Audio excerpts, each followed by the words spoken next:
तो हमारे पास क्वेश्चन नंबर 46 क्या है, the mixture which shows negative deviation from Raoult's law. ठीक है, तो रॉल्ड्स लॉ क्या होता है हमारे पास, total pressure is equals to P not A X A plus P not B X B. ठीक है, अब नेगेटिव डेविएशन का मतलब क्या है कि जो हम एक्सपेक्ट कर रहे थे लॉ से वेपर प्रेशर की वैल्यू, उस वेपर प्रेशर की वैल्यू से अगर वैल्यू कम आ जाती है ना, तो उसको हम बोलते हैं कि हमारा जो डेविएशन हुआ है वो नेगेटिव डेविएशन हुआ है फ्रॉम रॉल्ड्स लॉ।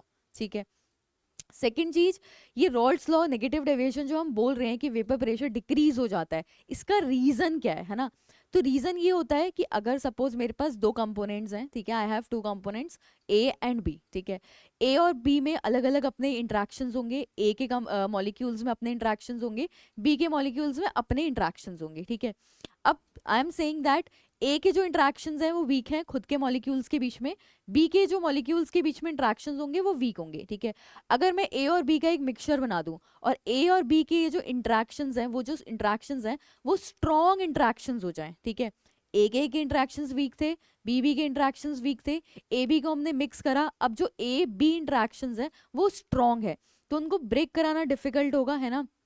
अगर उसको ब्रेक कराना डिफिकल्ट है यानी कि वो वेपर्स में जल्दी कन्वर्ट नहीं होंगे, और अगर वो वेपर्स में जल्दी कन्वर्ट नहीं हो रहे हैं तो यानी कि उनका वेपर प्रेशर सॉल्यूशन का कम हो जाएगा, है ना। तो इनको बोलते हैं कि ये नेगेटिव डेविएशन शो कर रहे हैं फ्रॉम रॉल्ड्स लॉ। ठीक है, तो एक बहुत फेमस एग्जांपल है हमारे पास नेगेटिव डेविएशन का, that is acetone and chloroform. तो इसका स्ट्रक्चर देखते हैं, we have C double bond O C H three plus chloroform is CHCl3। ठीक है, तो इन दोनों के बीच में यहाँ पे क्या होता है, ये मेरा A component, this is B component, A और बी में खुद के मॉलिक्यूल्स में वंडरवॉल फोर्सेस ऑफ इंट्रैक्शंस होते हैं,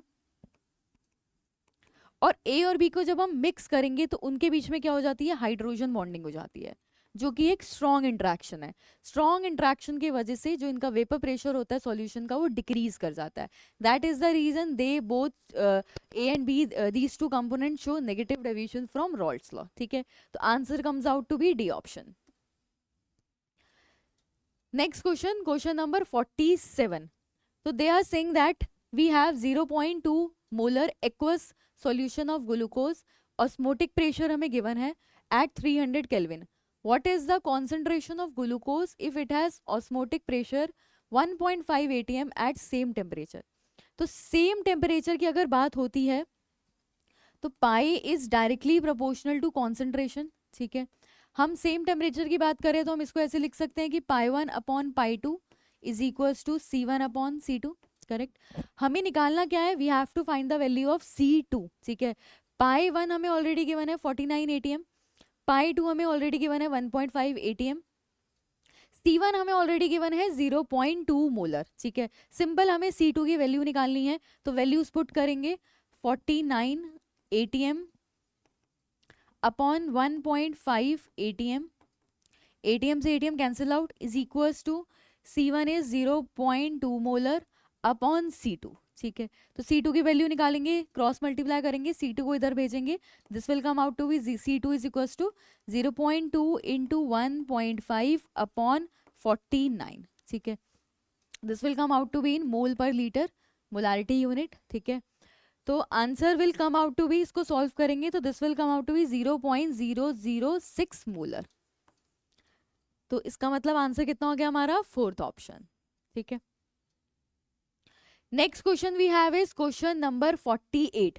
तो देखो सिंपलेस्ट क्वेश्चन है, हमें मोलैरिटी निकालनी है 0.2 नॉर्मल Na2CO3 सॉल्यूशन की। ठीक है, तो इसके लिए मैं एक पहले तो फॉर्मूला बताती हूँ जो हमें याद रखना है, वो क्या है, N is equals to N times M। ठीक है, अब ये फॉर्मूला याद कैसे करना है, तो देखो N मतलब नानी, M मतलब मम्मी, है ना, तो नानी बड़ी होती है मम्मी से, तो नानी equals to N times mummy, and this N is N factor hair.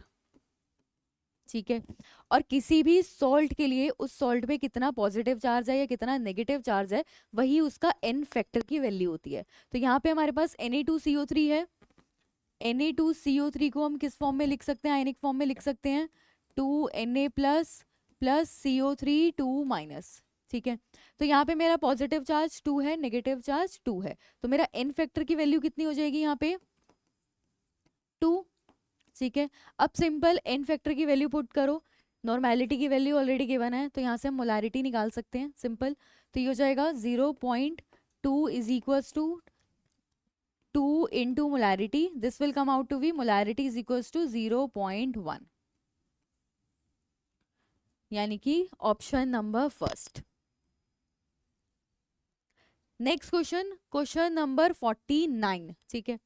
तो we have 11.2 liter of both N2 and H2 react to form ammonia under suitable condition, then the limiting reagent is। तो सबसे पहले we'll write the reaction, question के according हम सबसे पहले reaction लिख लेंगे, ठीक है। हमारे पास है N2 plus H2 give NH3, ठीक है। तो इसको अब बैलेंस कर लेते हैं। बैलेंसिंग के लिए क्या करेंगे हम लोग, ये 2 नाइट्रोजन है तो यहाँ पे 2 लिख लेंगे, ठीक है। हाइड्रोजन कितने हो चुके हैं हमारे, 6 हो चुके हैं, तो यहाँ पे हम लिख देंगे 3। तो this is a balanced reaction, ठीक है। Now they are saying that we have 11.2 litre of both N2 and H2, correct. तो वी हैव 11.2 लीटर, 11.2 लीटर, ठीक है। अब वॉल्यूम जो होती है वो डायरेक्टली प्रोपोर्शनल होती है नंबर ऑफ मोल्स के, ठीक है। तो मैं यहाँ पे वॉल्यूम को नंबर ऑफ मोल्स के टर्म्स में कंसीडर करके मैं यहाँ से लिमिटिंग रिएजेंट निकाल रही हूँ, ठीक है। तो 11.2 को सिंपल स्टोक्योमेट्री नंबर से डिवाइड कर देंगे, ठीक है। चाहे तो हम इसको मोल्स में भी कन्वर्ट कर सकते हैं। मोल्स में कैसे कन्वर्ट करेंगे, डिवाइडेड बाय 22.4 लीटर, ठीक है। तुम डायरेक्ट भी कर सकते हो, तुम पहले मोल्स में कन्वर्ट करके उसके बाद भी लिमिटिंग रिएजेंट निकाल सकते हो, ठीक है। उसके लिए क्या करेंगे, सिंपल इन दोनों को डिवाइड करेंगे, 22.4 लीटर से मोल्स आ जाएंगे और फिर तुम चाहे तो स्टोक्योमेट्री नंबर से डिवाइड करके चेक कर लो, ठीक है। या फिर डायरेक्ट भी करोगे तो आंसर सेम ही आएगा।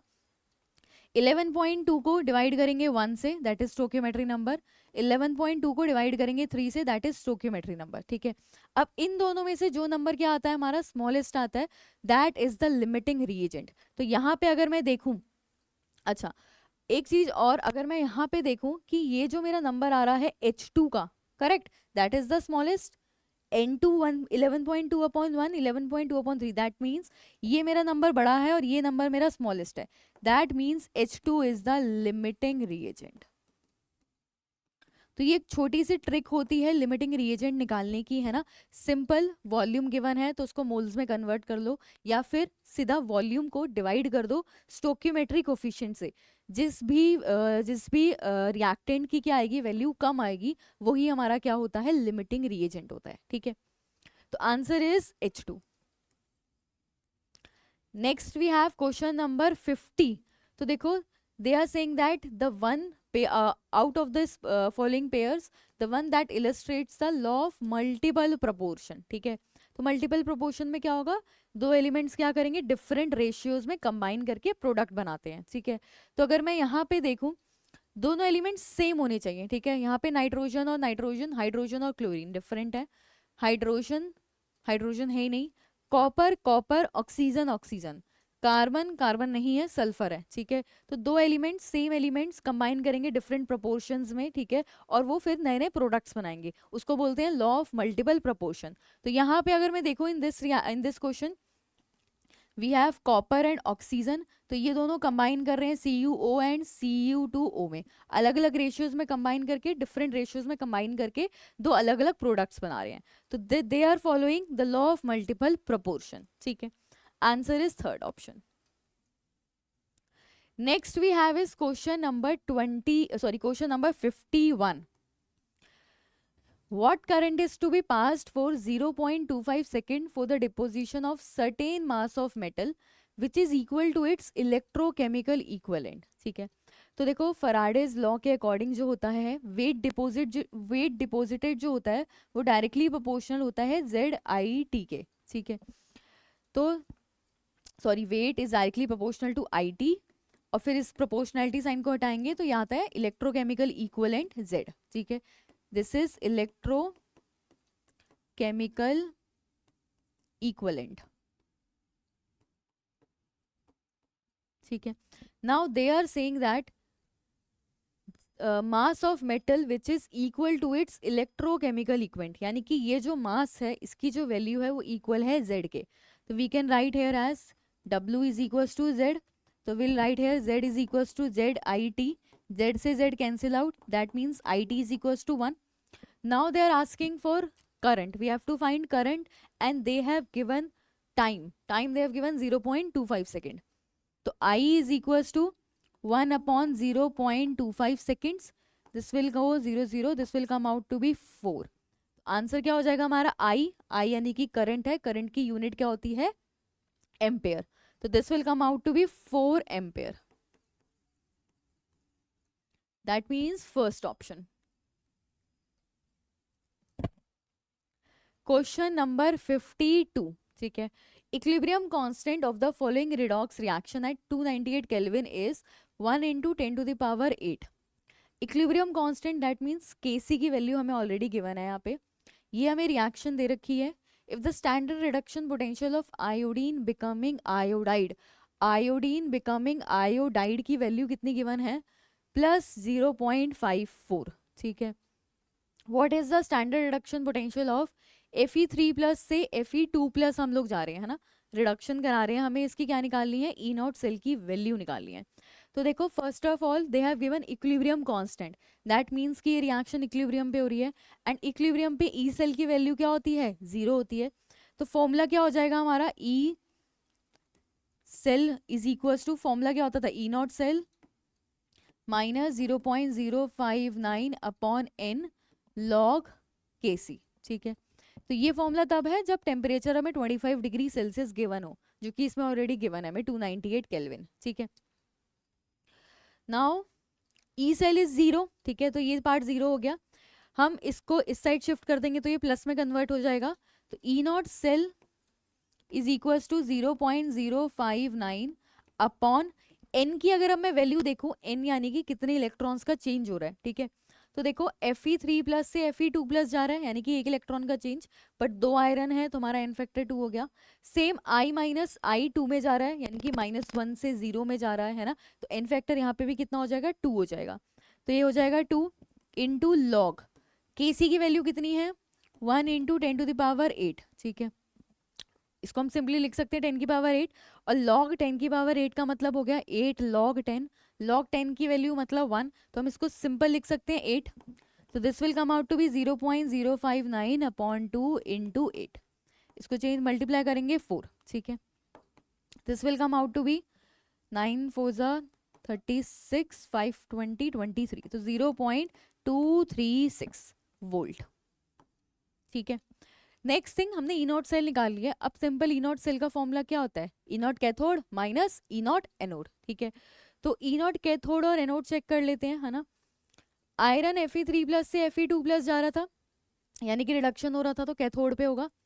माइनस से 0 जा रहा था यानी कि ऑक्सीडेशन हो रहा है, तो this is E not anode, ठीक है. तो सिंपल फॉर्मूला लगाना है अब हमें, E not cell is equals to E not cathode minus E not anode, और दोनों का ही हमें क्या चाहिए, रिडक्शन पोटेंशियल चाहिए, ठीक है. तो अच्छा, इसकी वैल्यू ऑलरेडी हमारी आ चुकी है 0.236 volt is equals to E not cathode. Cathode क्या है हमारे पास, आयरन की वैल्यू है जो कि हमें निकालनी है, क्या है, Fe3+ से Fe2+. तो E not Fe3+ to Fe2+, ये वैल्यू हमें निकालनी है, minus E not anode. Anode के भी हम रिडक्शन पोटेंशियल को कंसीडर करेंगे, यानी कि I2 से जब I माइनस में कन्वर्ट हो रहा था, रिडक्शन हो रहा था, हम उसकी वैल्यू कंसीडर करेंगे, and that they have already given in the question which is 0.54.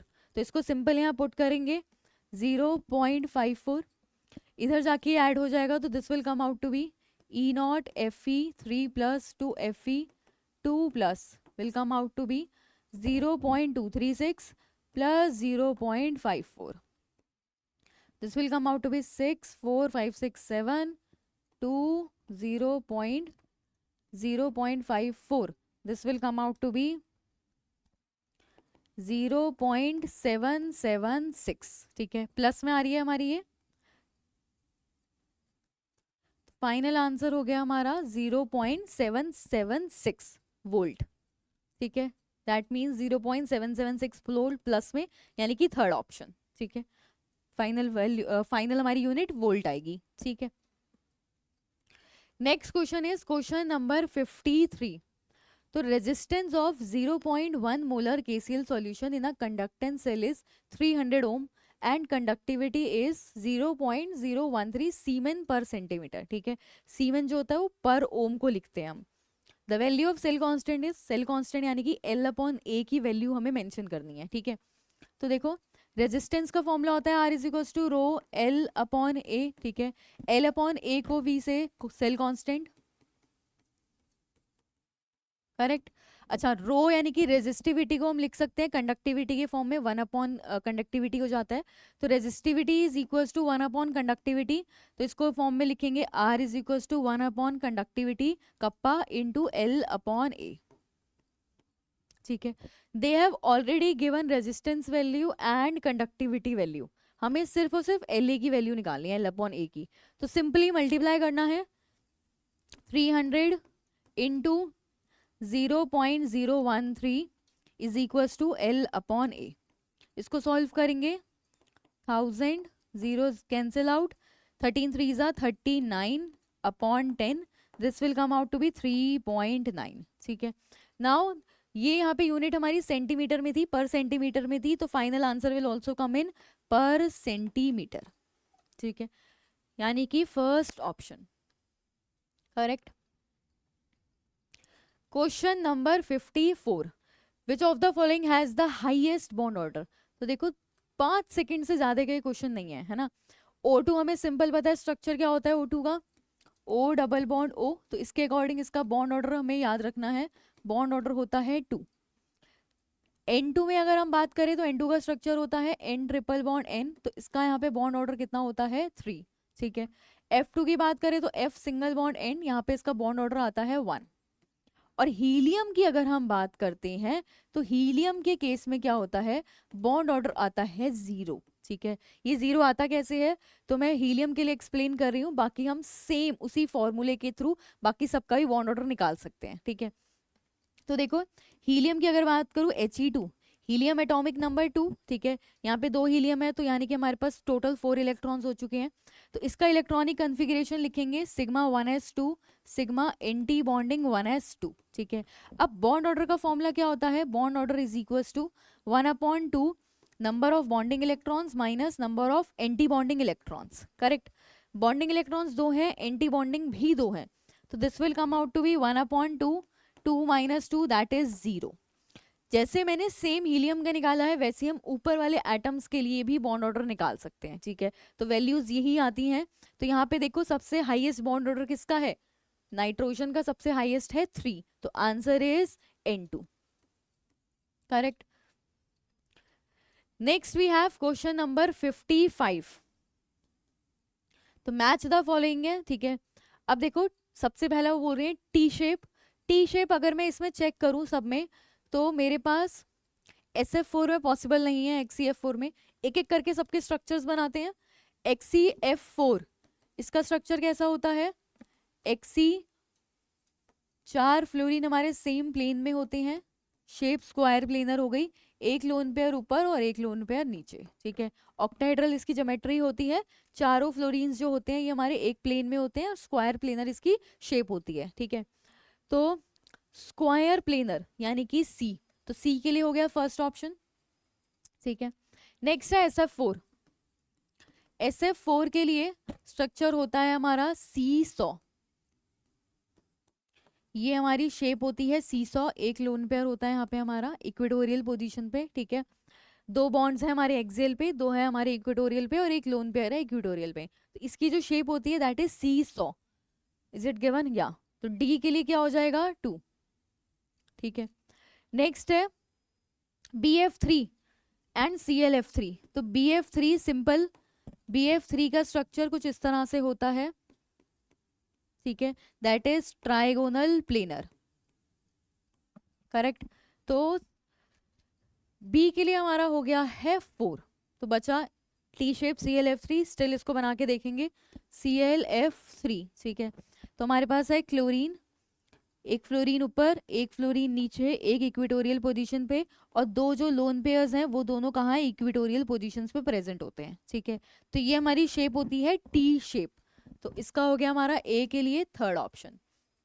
तो चेक कर लेते हैं, ए के लिए थर्ड, ए के लिए थर्ड, ये कैंसिल आउट हो गया, ये कैंसिल आउट हो गया। बी के लिए है हमारा 4, तो बी के लिए हो गया 4 4, ठीक है। सी का चेक करते हैं, सी के लिए स्क्वायर प्लेनर था XCF4 फर्स्ट, यानी कि सी के लिए फर्स्ट, तो answer comes out to be second option, ठीक है। Next question, question number 56। तो देखो हमारे पास है given below are two statements. पहली स्टेटमेंट है कि molecularity of a reaction can be a fraction. No, molecularity can never be a fraction. Molecularity हमेशा एक होल नंबर होती है। मॉलिक्यूलैरिटी का मतलब क्या है कि हम कितने रिएक्टेंट मॉलिक्यूल्स को ले रहे हैं, कंबाइन कर रहे हैं और एक प्रोडक्ट बना रहे हैं। तो कभी भी हम जो रिएक्टेंट मॉलिक्यूल्स लेते हैं वो हम फ्रैक्शन में तो नहीं ले सकते हैं ना। मैं ऐसा तो नहीं बोलूँगी कि मैंने कोई आधा मॉलिक्यूल ले लिया और फिर मैं कोई नया प्रोडक्ट बना रही हूँ। मैं हमेशा एक मॉलिक्यूल लूँगी, मैं दो मॉलिक्यूल लूँगी, है ना। तो हमेशा जो हम रिएक्टेंट मॉलिक्यूल्स लेते हैं वो हमेशा एक होल नंबर में ही लेते हैं, और वही जो उनका रिएक्टेंट मॉलिक्यूल्स का नंबर होता है वही डिटरमाइन करता है हमारी मॉलिक्यूलैरिटी को, ठीक है। तो molecularity can never be fraction, this is wrong statement. Order of a reaction is determined by the slowest step in the reaction mechanism.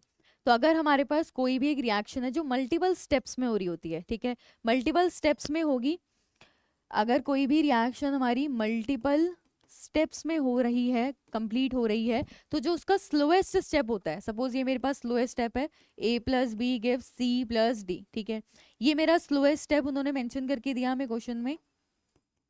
तो ये जो स्लोएस्ट स्टेप होता है ये हमारा रेट डिटरमाइनिंग स्टेप होता है,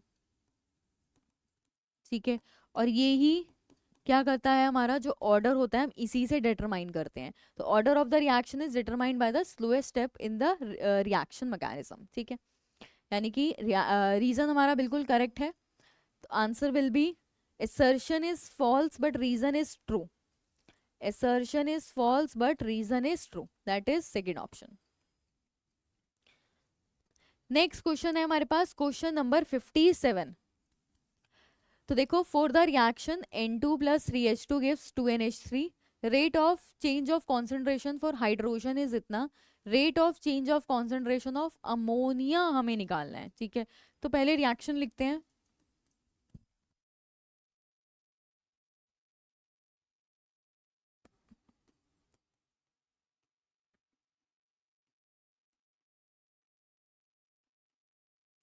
ठीक है, this is the reaction, balance reaction है।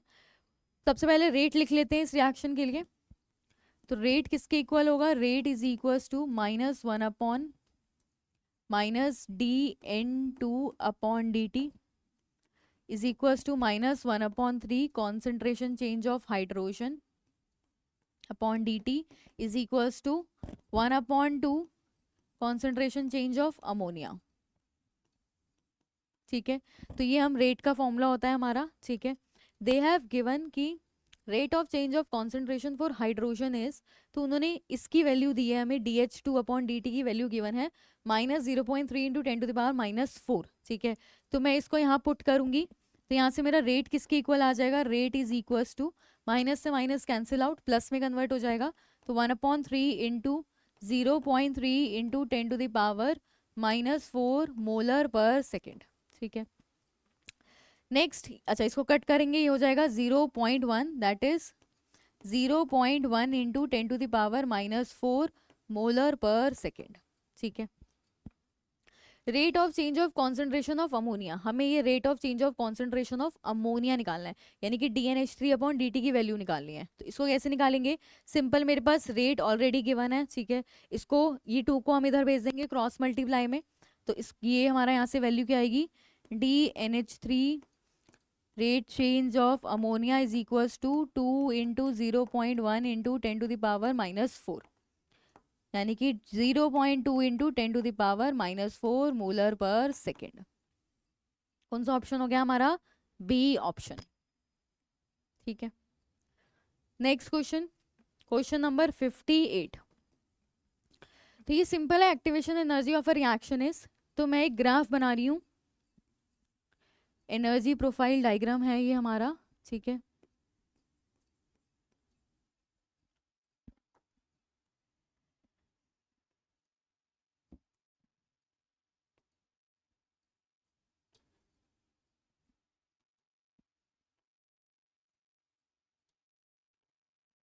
तो ये मेरे रिएक्टेंट्स हैं जो कन्वर्ट हो रहे हैं प्रोडक्ट्स में, ठीक है। Reactants are getting converted into products, ठीक है। रिएक्टेंट्स की एनर्जी ज्यादा थी, प्रोडक्ट्स की एनर्जी कम है, दैट मीन्स कि ये हमारी कौन सी रिएक्शन हो गई, एक्सोथर्मिक रिएक्शन, ठीक है। अब अगर रिएक्टेंट्स को प्रोडक्ट्स में कन्वर्ट होना है तो उनको एक एनर्जी बैरियर को क्रॉस करना होता है, that means this is the energy barrier they have to cross, और इसी को हम बोलते हैं एक्टिवेशन एनर्जी। मतलब वो energy that is required to overcome this activation barrier, उसको हम बोलते हैं एक्टिवेशन एनर्जी। तो इसमें आंसर क्या हो जाएगा, वो मिनिमम अमाउंट ऑफ एनर्जी है ना, तो minimum amount of energy needed to overcome the potential barrier of reaction, that means third option. Next question 59, considering the reaction we have carbon solid plus half O2 gas, this gives CO gas, carbon monoxide gas, ठीक है। अच्छा, इसमें अगर मैं देखूं तो in this reaction they have given plus 200 kilo joule, यानी कि इतनी amount of heat is released, correct. अगर हीट रिलीज्ड हो रही है तो यानी कि डेल्टा एच की वैल्यू क्या होगी, नेगेटिव होगी, करेक्ट। तो डेल्टा एच की वैल्यू होनी चाहिए negative, negative negative negative, first option cancel out हो गया, करेक्ट। अगला देखते हैं, डेल्टा एस एंट्रोपी चेंज, तो जब हमारे नंबर ऑफ मोल्स बढ़ते हैं तो एंट्रोपी भी बढ़ती है।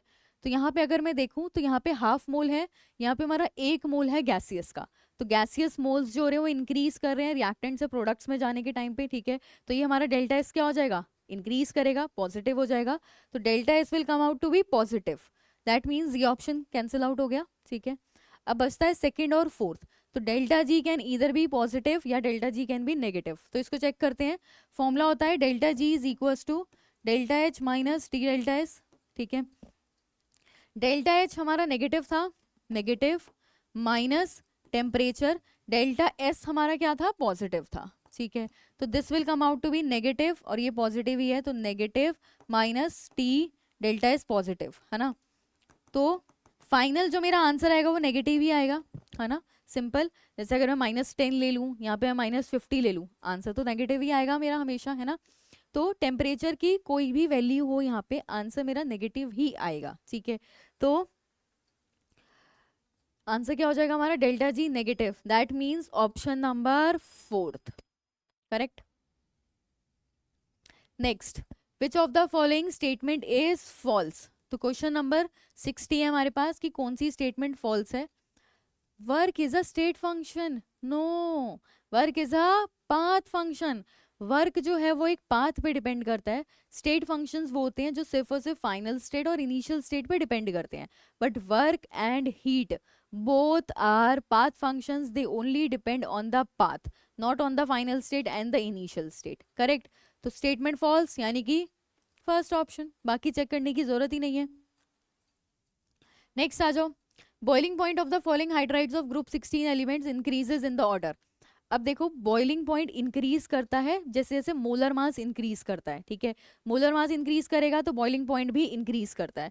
तो अगर मैं यहाँ देखूँ ऑक्सीजन, सल्फर, सिलेरियम और टिलेरियम, ठीक है, उस से टीपो, ऑक्सीजन, सल्फर, सिलेनियम और टिलेरियम, अगर जैसे हम नीचे मूव कर रहे हैं ग्रुप में तो हमारा मोलर मास बढ़ रहा है, करेक्ट। मोलर मास इंक्रीज करेगा तो बॉइलिंग पॉइंट इंक्रीज करेगी, यानी कि ये तो मेरा ठीक है, करेक्ट। अब H2O में यहाँ पे एक एक्सेप्शन होता है, क्या एक्सेप्शन होता है हमारा कि H2O के अंदर होती है हाइड्रोजन बॉन्डिंग, हाइड्रोजन बॉन्डिंग के वजह से यहाँ पे जो बॉइलिंग पॉइंट होता है वो सबसे ज्यादा होता है, तो ये this is an exception H2O का।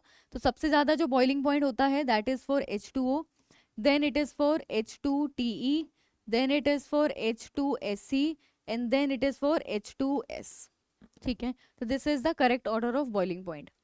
दे आर सेइंग ये करेक्ट ऑर्डर है, तो फर्स्ट स्टेटमेंट रॉन्ग हो गई।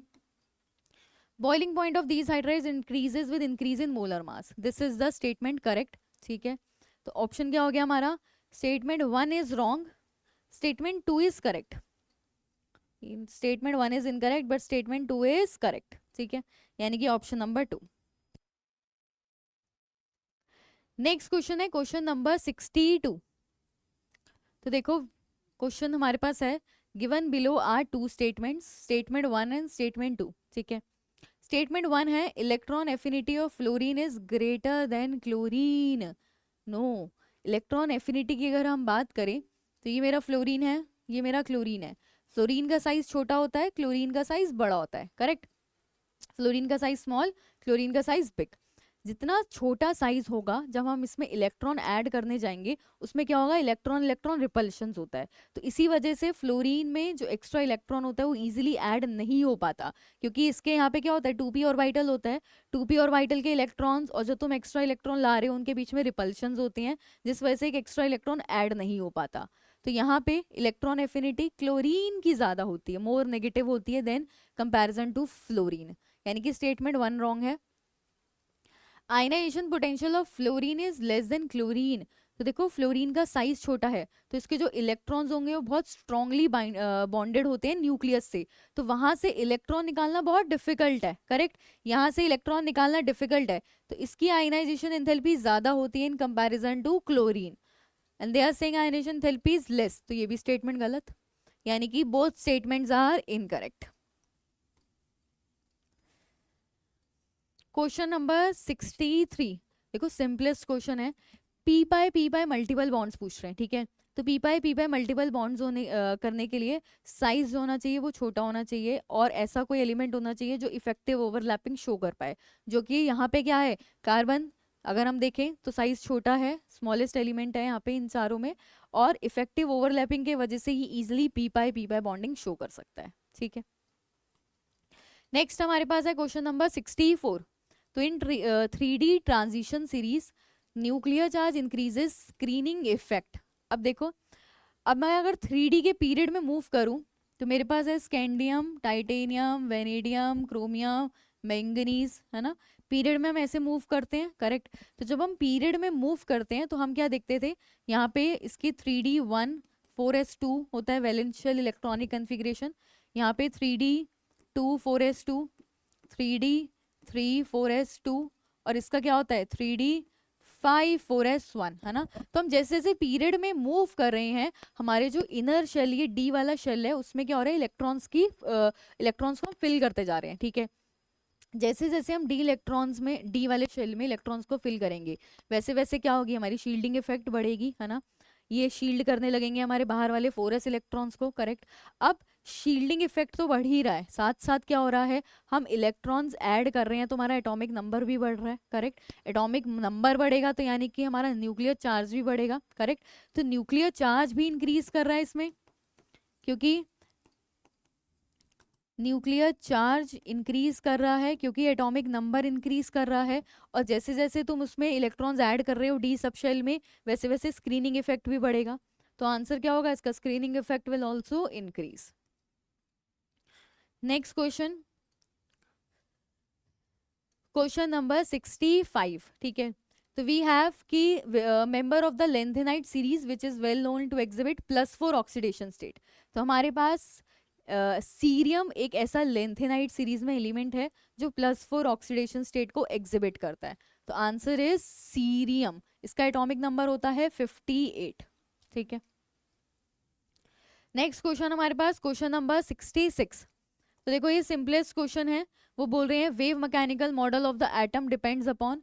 तो वेव मैकेनिकल मॉडल जो है वो अलग अलग थ्योरीज पे डिपेंड करता है, जैसे पहली थ्योरी है डी ब्रॉगली कंसेप्ट की, फिर है हाइजेनबर्ग अनसर्टेनिटी प्रिंसिपल, और थर्ड है श्रोडिंगर वेव इक्वेशन। तो जो हमारा वेव मैकेनिकल मॉडल है वो डिपेंड करता है इन तीनों थ्योरीज पे ही डिपेंड करता है। तो आंसर क्या हो जाएगा हमारा 4th, करेक्ट। नेक्स्ट मूव करते हैं थॉमसन्स एटॉमिक मॉडल। तो थॉमसन्स एटॉमिक मॉडल में हमारे पास क्या था, उन्होंने बोला था कि जो एटम है वो स्फेरिकल शेप में होता है, जिसमें क्या होते हैं ये जो एटम होता है इसमें पॉजिटिव चार्ज डिस्ट्रीब्यूटेड होता है और इलेक्ट्रॉन्स इम्बेडेड होते हैं ना। वाटरमेलन जो उन्होंने बोला था, वाटरमेलन का उन्होंने एग्जांपल दिया था कि जैसे वाटरमेलन में ब्लैक कलर के बीज होते हैं वैसे ही क्या होता है यहाँ पे इलेक्ट्रॉन्स इम्बेडेड होते हैं। तो इन थॉमसन्स मॉडल पॉजिटिव चार्ज होता है वो डिस्ट्रीब्यूटेड होता है थ्रू आउट द एटम, ठीक है, यानी कि सेकेंड ऑप्शन। नेक्स्ट है हमारे पास क्वेश्चन नंबर 68।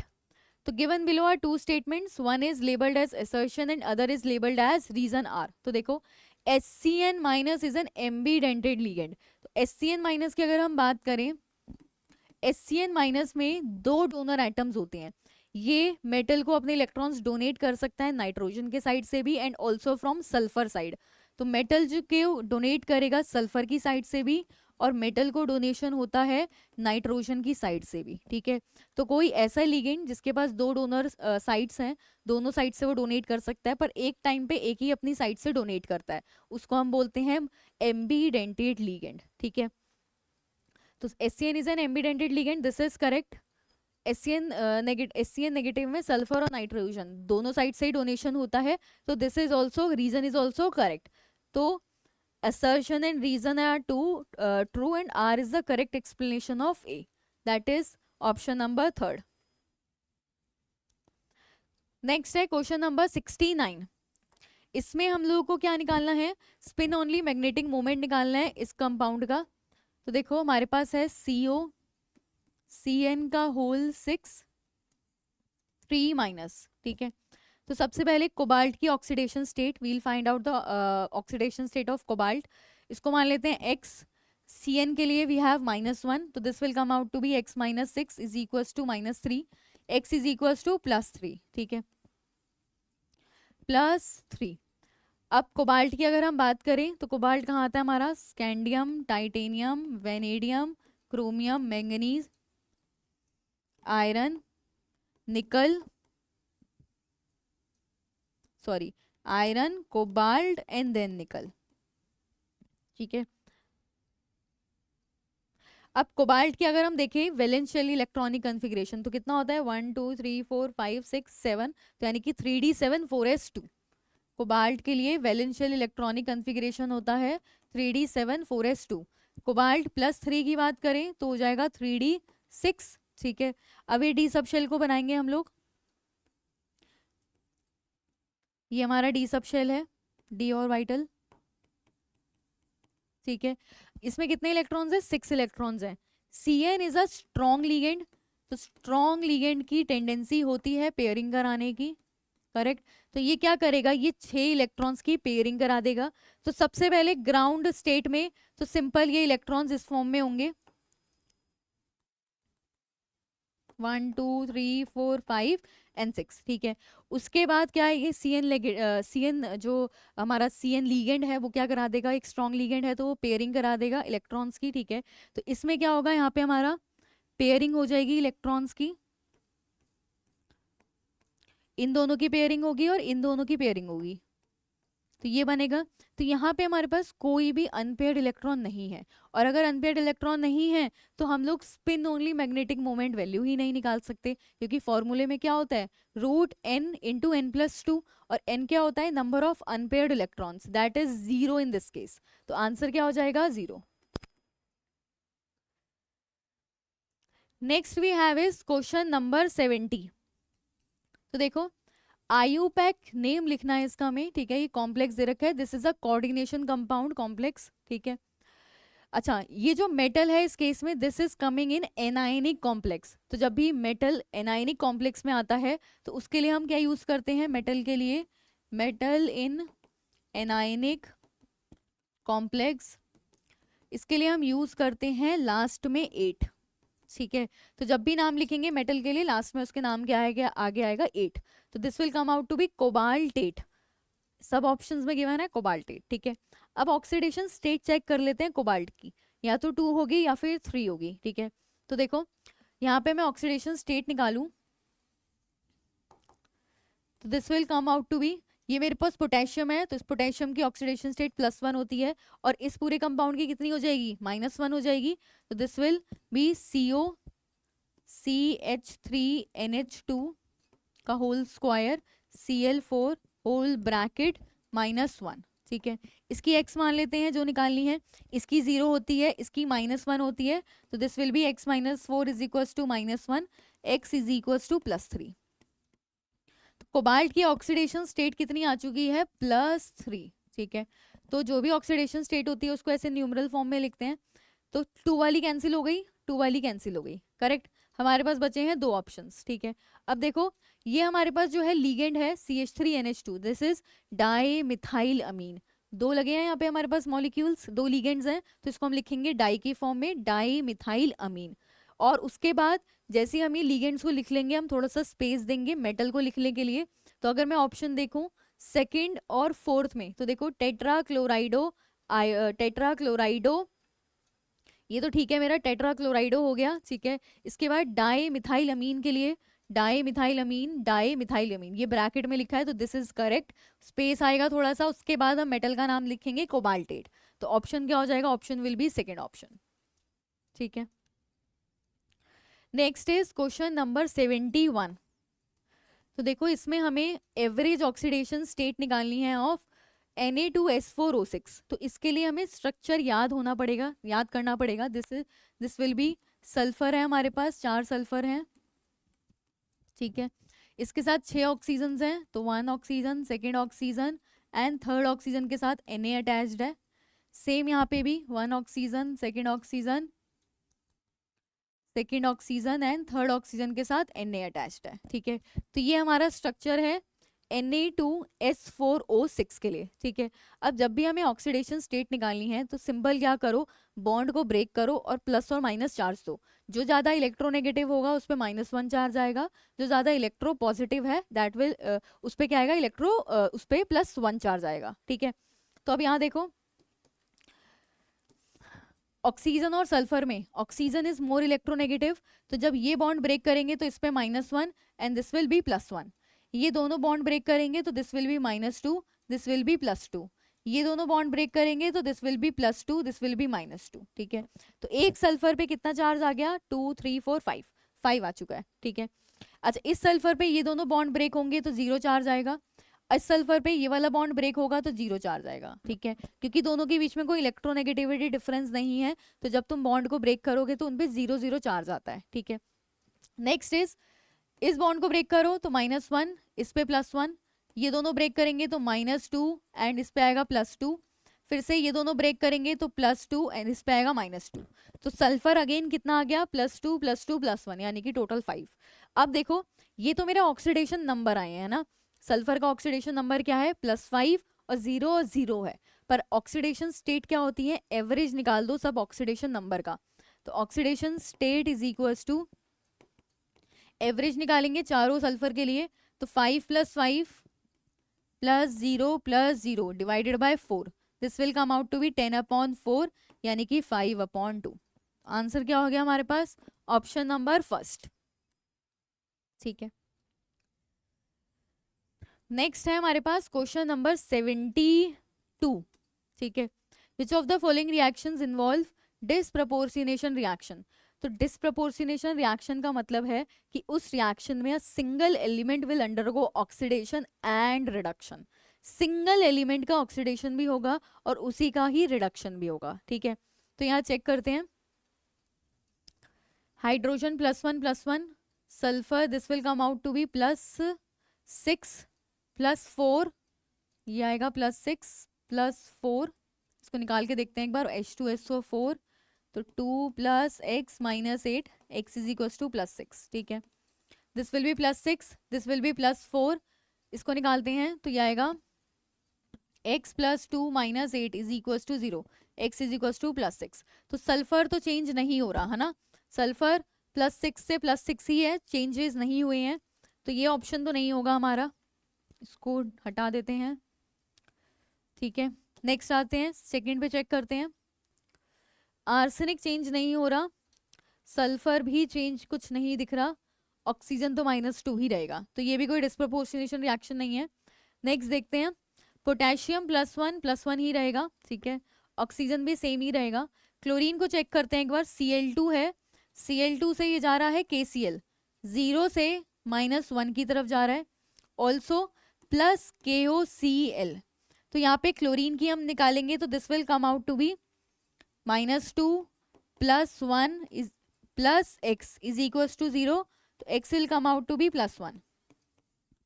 तो this will come out to be +1. अब देखो क्लोरीन 0 से -1 एंड 0 से +1. 0 से -1 दैट इज रिडक्शन, 0 से +1 दैट इज ऑक्सीडेशन.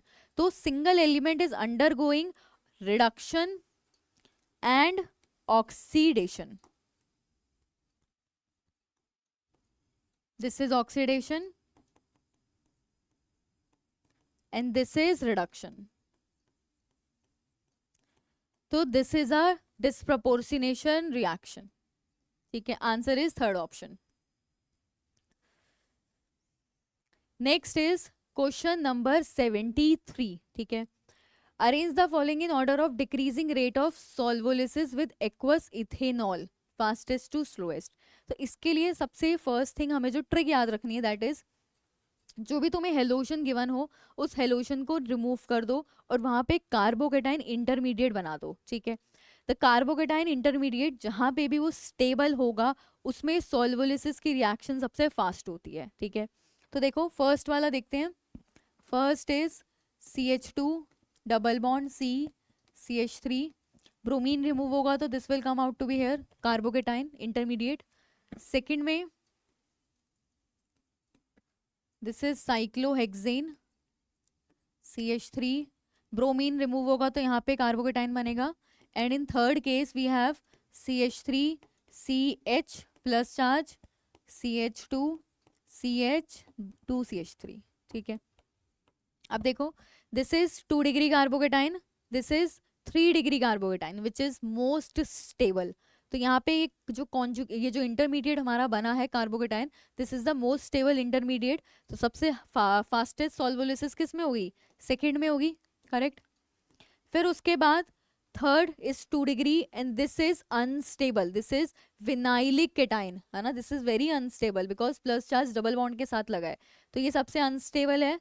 तो इस सेकंड के बाद कौन आएगा हमारा? Third and then first. That is option number third. ठीक है, नेक्स्ट इज क्वेश्चन नंबर 74. तो फिंकलस्टीन रिएक्शन हमें चाहिए. ठीक है, सिंपल फिंकलस्टीन रिएक्शन में हम लोग क्लोरीन और ब्रोमीन का एक्सचेंज कराते हैं इन presence of NaI and acetone. तो यहाँ पे क्लोरीन और ब्रोमीन एक्सचेंज होते हैं, हेलोजन एक्सचेंज होता है और वो कन्वर्ट हो जाते हैं आयोडीन में. ठीक है, तो फर्स्ट रिएक्शन ही हमें दिख रही है, हेलोजन को एक्सचेंज करा NaI और एसीटोन डाल के तो ये वन कन्वर्ट हो गया RI में. ठीक है, तो हम यहाँ से क्या बना रहे हैं? एल्काइल आयोडाइड्स बना रहे हैं. तो answer is first option. Next is for the question number 75 we have for the following groups the order of leaving ability.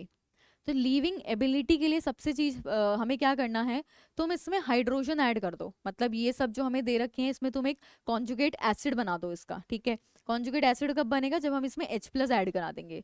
तो देखो OAC, इसमें हम क्या ऐड कराएंगे? H, तो ये हो जाएगा एसिटिक एसिड CH3COOH. ठीक है, second is OMe, so this will be methanol CH3OH.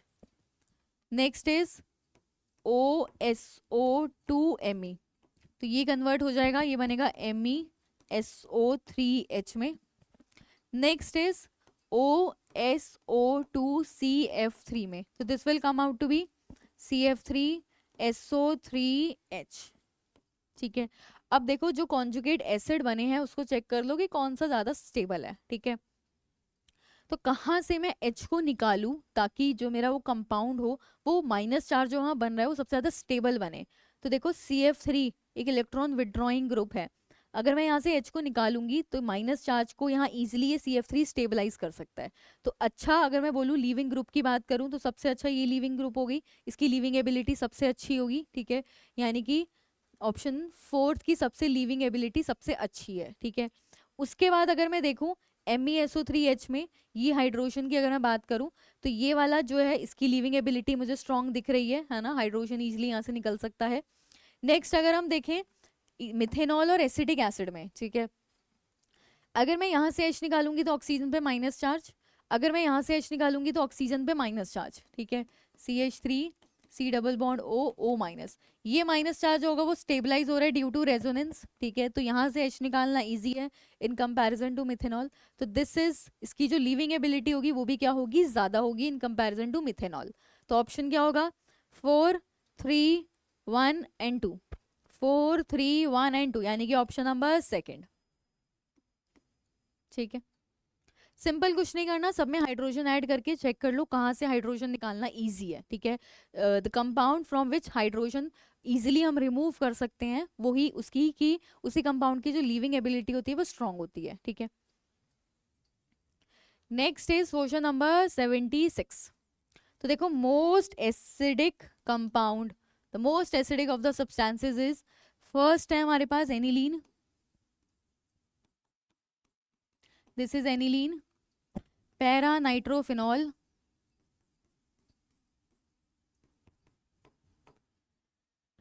Phenol, and next is acetaldehyde CH3CHO।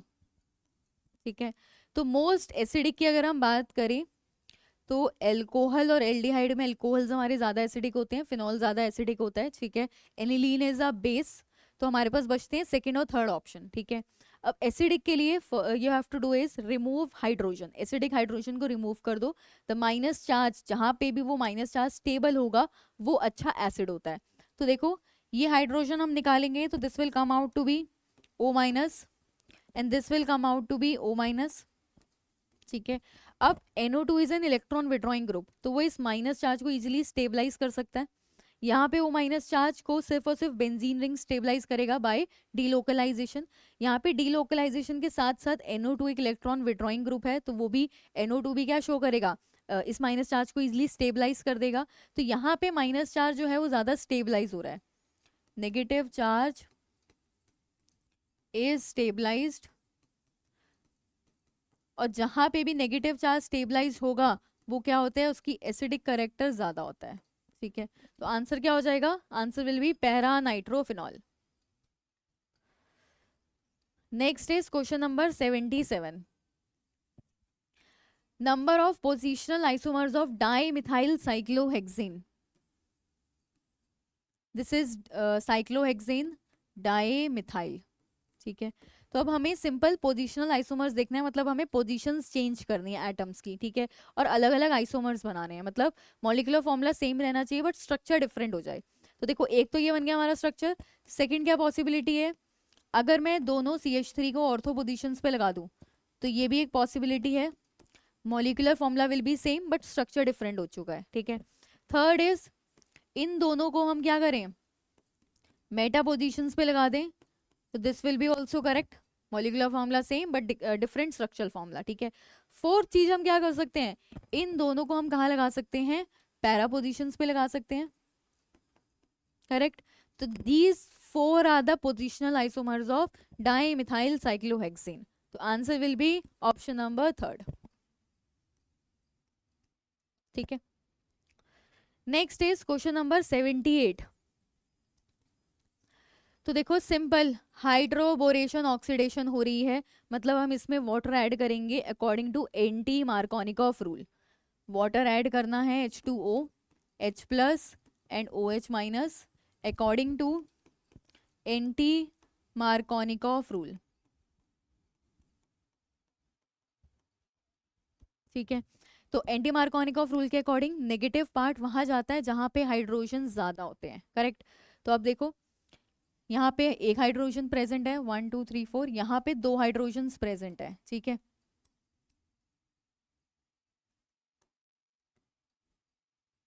तो यहाँ पे दो हाइड्रोजन हैं, यहाँ पे वन हाइड्रोजन, तो negative part will go to that carbon which has maximum which has more number of hydrogen atoms.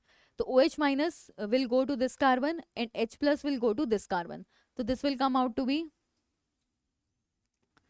यहाँ पे आएगा हमारा OH और यहाँ पे आएगा H, तो this will B IUPAC naming लिखेंगे 1 2 3 4 5, टोटल कार्बन एटम्स आर 5, तो this will B pentane 1 all, मतलब फर्स्ट ऑप्शन। ठीक है, नेक्स्ट इज क्वेश्चन नंबर 79। तो देखो among the alkenes which one produces tertiary butyl alcohol on acid hydration, तो हमें hydration करना है, मतलब हमें H2O ऐड करना है। ठीक है, तो चेक करते हैं टर्शरी ब्यूटाइल एल्कोहल। ठीक है, टर्शरी ब्यूटाइल अल्कोहल का मतलब क्या हो गया हमारे पास? पहला चेक करते हैं हम, फर्स्ट वाला कंपाउंड है CH3 CH2 CH double bond CH2, इसमें हम हाइड्रेशन करेंगे, वाटर ऐड करेंगे, तो सिंपल मार्कोनिकॉफ रूल फॉलो होगा, ठीक है। Negative part will go to that carbon जहाँ पे कार्बोकेटाइन ज़्यादा स्टेबल बन रहा है, या फिर ट्रिक नेगेटिव चार्ज वहाँ जाएगा जहाँ हाइड्रोजन कम है, ठीक है। तो यहाँ पे अगर मैं देखूँ तो सबसे पहले मार्कोनिकॉफ रूल में जब हम मैकेनिज्म कराते हैं तो उसमें क्या बनता है, कार्बोकेटाइन बनता है, फिर हम कार्बोकेटाइन का रीअरेंजमेंट कराते हैं और उसके बाद हम उसमें OH माइनस ऐड करते हैं, ठीक है। तो मैं इसमें डायरेक्ट वो ऐड कर रही हूँ कि ये में यहाँ पे हमारा प्रोडक्ट बनेगा CH3 CH2 CH, इसके पास आएगा OH और इसके पास आएगा हाइड्रोजन, ठीक है।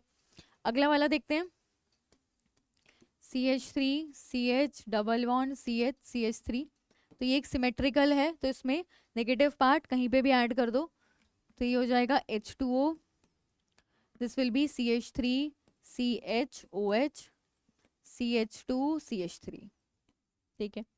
Third is CH3 whole twice C double bond CH3, तो इसमें हम लोग वाटर ऐड करेंगे, तो क्या होगा, ये बॉन्ड टूटता है, यहाँ पे एक जगह पे प्लस, यहाँ पे प्लस चार्ज आएगा, यहाँ पे माइनस चार्ज आएगा, ये प्लस चार्ज ज़्यादा स्टेबल है क्योंकि ये 3 डिग्री कार्बोकेटाइन बनेगा, ठीक है। उसके बाद इसमें OH माइनस ऐड करेंगे, तो दिस विल बी C के साथ OH, 2 CH3 and this will B CH, sorry यहाँ पे डबल बॉन्ड CH2 आएगा, है ना, क्वेश्चन में CH2 होना चाहिए, तो दिस विल बी CH2, तो this will come out to be CH3, ठीक है। तो ये देखो, ये जो कार्बन है this is tertiary group, tertiary carbon से OH ग्रुप लगा है, this is tertiary butyl group, तो this is coming out to be tertiary butyl alcohol, तो answer will be option number 3, ठीक है। नेक्स्ट है हमारे पास क्वेश्चन नंबर 80, तो हमारे पास क्या है, एल्कोहल गिवन है, इसके अंदर इन्होंने PCl3 डाला है, तो PCl3 एक रिएजेंट है जो कि OH को कन्वर्ट कराता है क्लोरीन में, ठीक है। तो this will come out to be, A जो होगा वो क्या हो जाएगा हमारा, CH3 CH2 CH2 Cl, correct. Then they have added alcoholic KOH in heating, तो जब एल्कोहलिक KOH और हीटिंग करेंगे तो हीटिंग में कौन सी रिएक्शन होती है, एलिमिनेशन रिएक्शन होती है, ठीक है।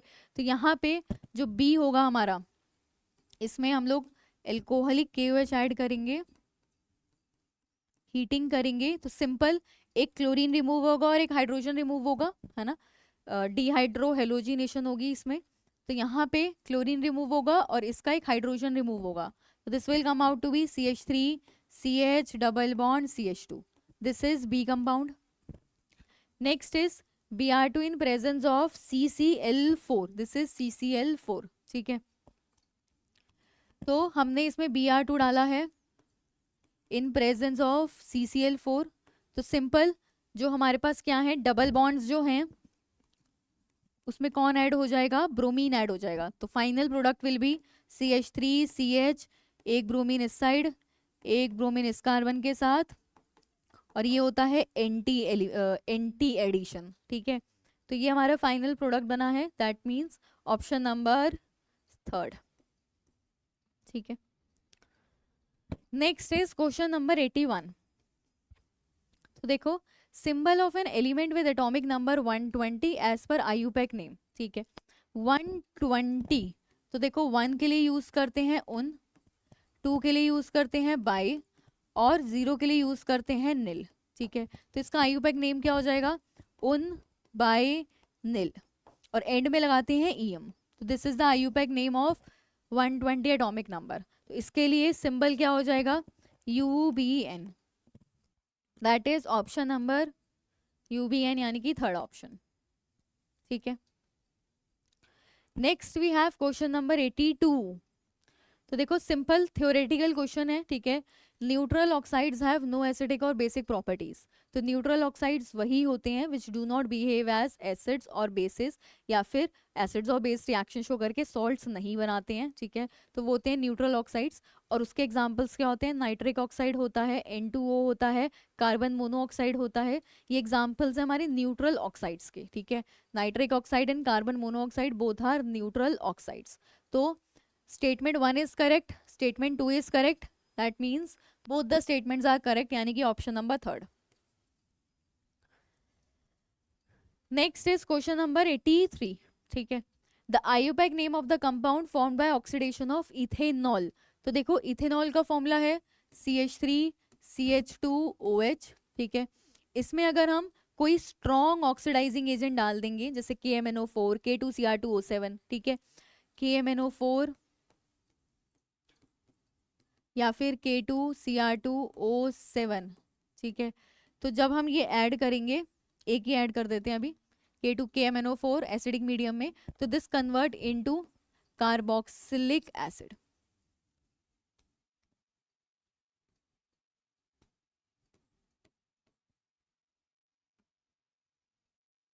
सॉरी, हाँ ठीक है ना. Ethanol is converting into ethanoic acid, तो इसका नाम क्या है? Ethanoic acid. ठीक है. इसमें अगर हम कोई वीक ऑक्सीडाइजिंग एजेंट डालते हैं जैसे PCC हो गया, PDC हो गया, तो पहले सबसे पहले किसमें कन्वर्ट होगा? इथेनल में. अगर हम इसमें कोई वीक ऑक्सीडाइजिंग एजेंट डालेंगे तो इसमें कन्वर्ट होगा ये CH3CHO में. ठीक है. फर्दर अगर इसमें तुम फिर से ऑक्सीडाइजिंग एजेंट डाल दो कोई स्ट्रॉन्ग, तो ये कन्वर्ट हो जाता है इथेनोइक एसिड में. ठीक है. तो oxidation of ethanol gives ethanoic acid, that is option number first. Next is हमें ये कीटोन और एस्टर की फॉर्म दे रखी है. कीटोन है यहाँ पे प्रेजेंट और एस्टर है present. This is ester group, this is ketonic group. ठीक है. तो कीटोन और एस्टर में एस्टर को प्रेफरेंस मिलती है, प्रायोरिटी मिलती है. तो आयुपैक नेम कैसे लिखेंगे हम इसका?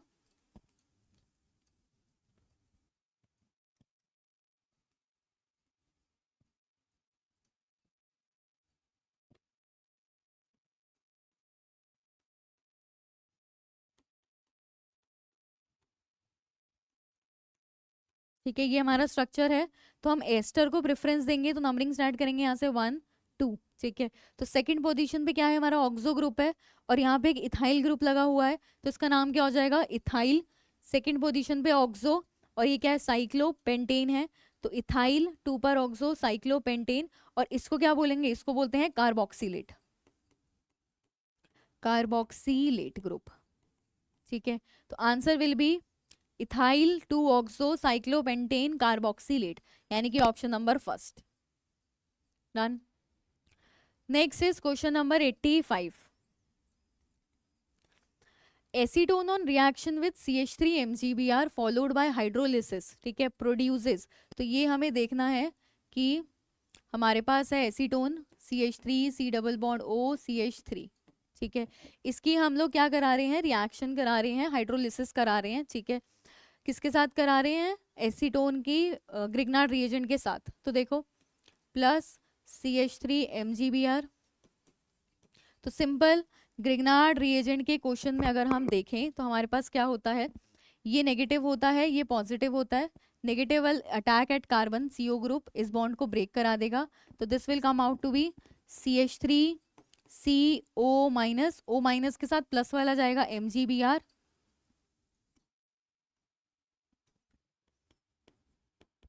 ठीक है. और इसके साथ हमारा आया CH3 और एक CH3 और अटैच हो गया. करेक्ट.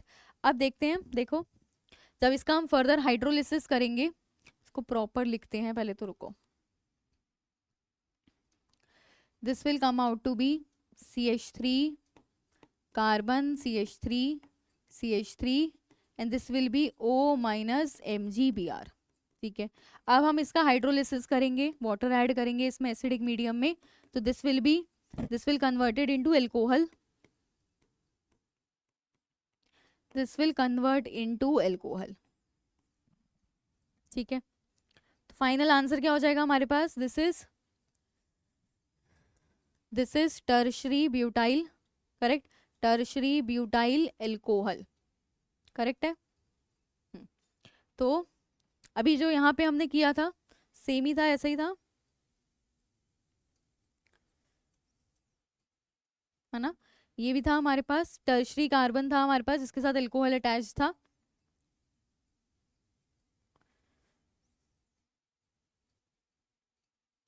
तो दिस इज टर्शरी कार्बन. ठीक है. जिसके साथ OH अटैच्ड है, तो this will B tertiary butyl alcohol, यानी कि third option. Next is question number 86। CH3 CH double bond CH3, सबसे पहले हम इसमें ओजोनोलिसिस कर रहे हैं, ठीक है। तो ओजोनोलिसिस जब हम करते हैं तो सबसे पहले बनता है ओजोनॉइड, CH डबल बॉन्ड CH3, इसमें हम ओजोनोलिसिस करेंगे तो ये कन्वर्ट होगा ओजोनाइड में, CH3 ये डबल बॉन्ड ब्रेक होता है और यहाँ पे बनता है एक ओजोनॉइड, ठीक है। फर्दर इसमें अगर हम क्या कर दें, जिंक और वाटर ऐड करेंगे तो क्या होता है, ये बॉन्ड्स यहाँ से ब्रेक होते हैं, तो ये बॉन्ड यहाँ से ब्रेक होगा, ये बॉन्ड यहाँ से ब्रेक होते हैं, तो फाइनल हमें मिलता क्या है यहाँ से, CH3CHO के यहाँ से 2 मोल्स मिल जाएंगे, ठीक है। ये भी कन्वर्ट होगा CH3CHO, CH3CHO, 2 मोल्स मिल गए हमें एसिटल्डिहाइड के, ठीक है। सिंपल, ऐसे भी कर सकते हैं डायरेक्ट आंसर, यहाँ से बॉन्ड ब्रेक करो, दोनों को एक एक ऑक्सीजन दे दो, this will be the final answer, that means first option. Next है हमारे पास क्वेश्चन नंबर 87। तो देखो, hydrocarbon that can not be prepared effectively by Wurtz reaction, तो वुड्स रिएक्शन से हम सिर्फ और सिर्फ even number of carbon atoms को प्रिपेयर कर सकते हैं, ऑड नंबर के लिए फिर हमें वो मिक्सचर लेना पड़ेगा हैलाइड्स का, ठीक है, जिसमें हमें और भी बहुत सारे प्रोडक्ट्स मिलेंगे, फिर उनको सेपरेट करना डिफिकल्ट है। तो अगर हमें वुड्स रिएक्शन की बात करें तो वुड्स रिएक्शन से हम इवन नंबर बना सकते हैं, ऑड नंबर को बनाना डिफिकल्ट होता है, ठीक है। तो चेक कर लेते हैं कौन सा ऑड नंबर है, 1 2 3 4 5 6 7 8, this is even, this will be done prepared, 1 2 3 4 5 6 7, this is odd, this will not be prepared effectively by Woods reaction, तो answer will be second option, ठीक है।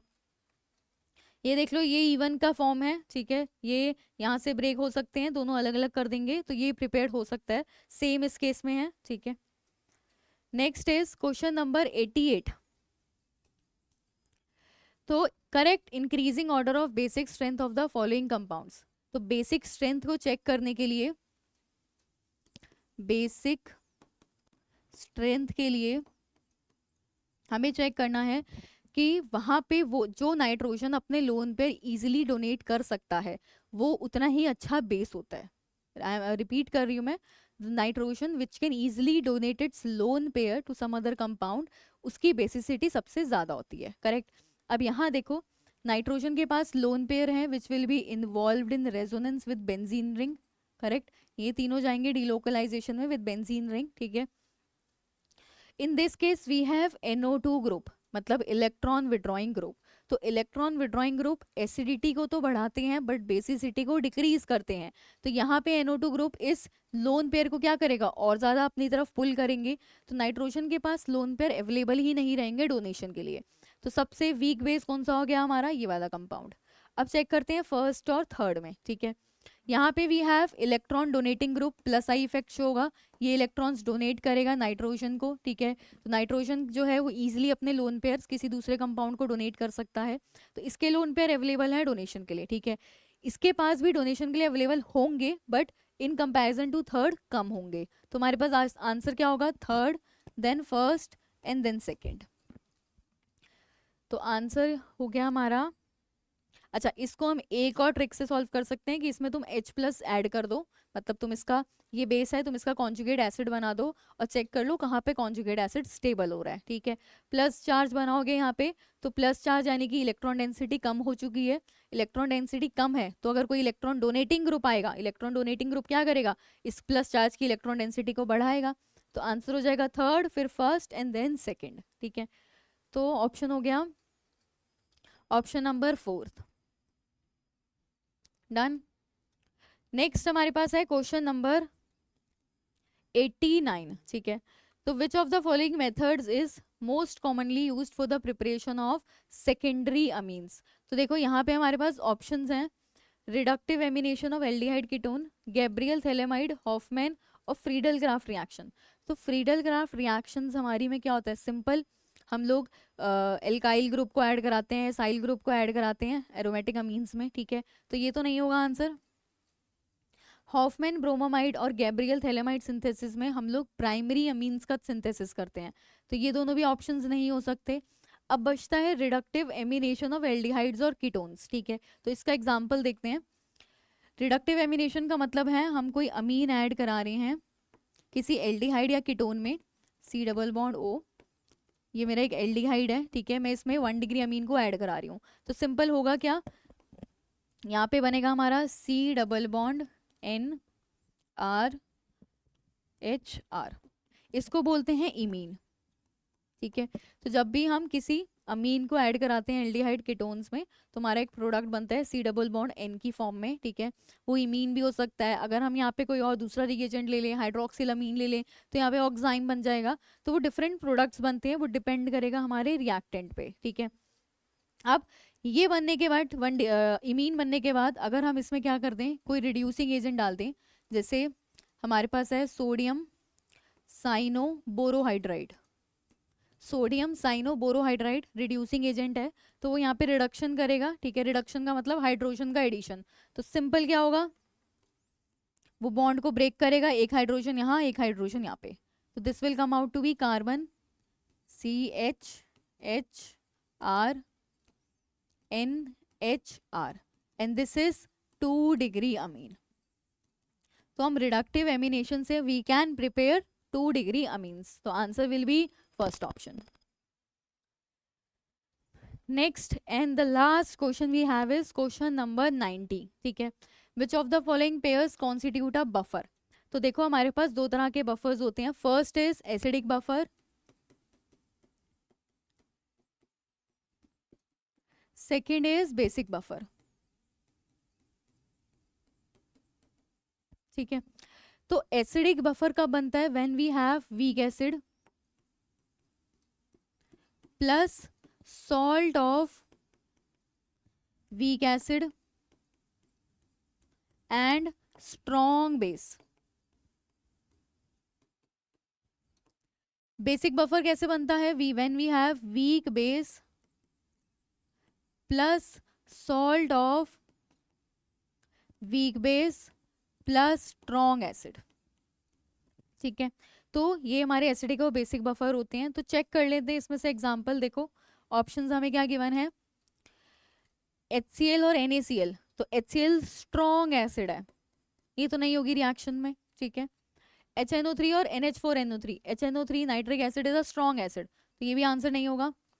NaOH is a strong base, तो strong base दे रखा है और strong acid दे रखा है, तो they will also not form buffer. अब बचता है हमारे पास HNO2 एंड NaNO2, तो this is a week acid and this is a salt of weak acid and strong base. ये बना है NaOH और HNO2 से मिलके बना है। NaOH हमारा स्ट्रॉन्ग बेस है और HNO2 हमारा वीक एसिड है। तो वीक एसिड और स्ट्रॉन्ग बेस से मिलके क्या बना है, हमारा weak acid and strong base का सॉल्ट है प्लस वीक एसिड, तो this is forming acidic buffer. Answer will be first option, ठीक है। So finally we have completed all are 46 से 90 तक क्वेश्चंस, ठीक है। तो आई होप सबको सब क्लियर हुए होंगे, ठीक है। तो बाकी क्वेश्चंस बाकी पेपर में हम बाकी जो हमारे पेपर्स हैं उनके क्वेश्चंस हैं वो हम नेक्स्ट क्लास में डिस्कस करेंगे, ठीक है। तो thank you so much and have a good day, ठीक है, बाय।